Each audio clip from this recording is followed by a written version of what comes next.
Look around any city at rush hour. Millions of people exert grueling physical and mental effort every single day, yet they remain trapped in financial survival mode. Curious, contrast that with a distinct minority of the population. They deploy a fraction of that physical labor, yet they accumulate a level of financial security that protects their families for generations. The disparity comes down to how these two groups define money. The majority view a dollar strictly as a transactional token, something you earn to immediately trade away for temporary desires. When you work exclusively for these tokens, you lock yourself into a fragile dependency. You rely entirely on a single employer, which breeds a baseline state of constant anxiety about losing that one lifeline. The wealthy operate on a different framework. They do not see money as an end reward. They view every dollar as a highly deployable unit of energy, a soldier they can send out into the field to work on their behalf. The ultimate objective of accumulating these financial soldiers is never to purchase luxury. The goal is to purchase absolute ownership over your own time and autonomy. Building this army does not start with external economics.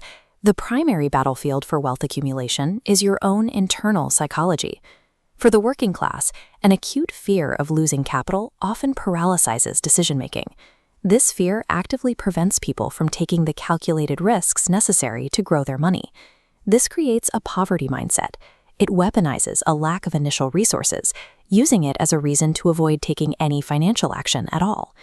A wealth mindset looks at the exact same restrictive economic environment and scans it for hidden asymmetrical opportunities, places where a small initial action can yield a disproportionate return. To act on those opportunities requires delayed gratification. This is the deliberate sacrifice of instant, fleeting pleasure in exchange for building permanent structural security. Achieving this psychological discipline is the strict prerequisite.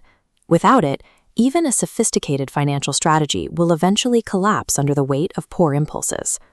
Once the mental framework is calibrated, we can move to the specific mechanics used to build a self-sustaining financial ecosystem. The foundation is the 10% rule. This is the practice of extracting a dedicated portion from all income for investing, isolating it before you calculate any living expenses. This graph compares two approaches to saving over a 30-year timeline. The flat trajectory represents basic savings, while the sharply exponential curve represents chakravriti, or compounding.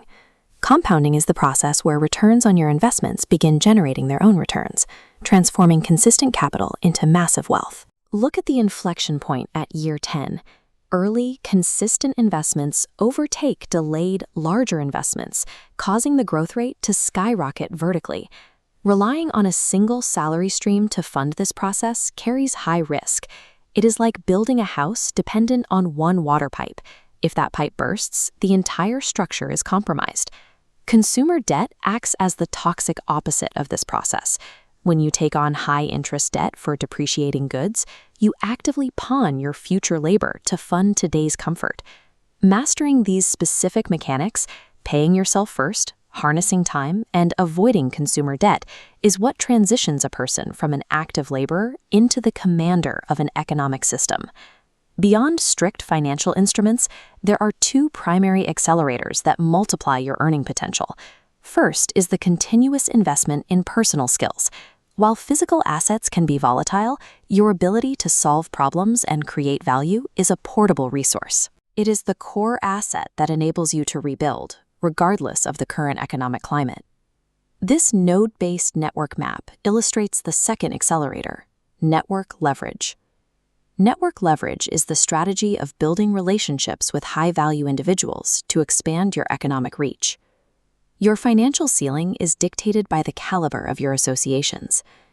Connecting to a high-density cluster provides the tactical opportunities, data, and mental frameworks that isolated individuals cannot access. Financial mechanics protect and grow your capital, but continuous learning and strategic alliances are the catalysts that multiply it.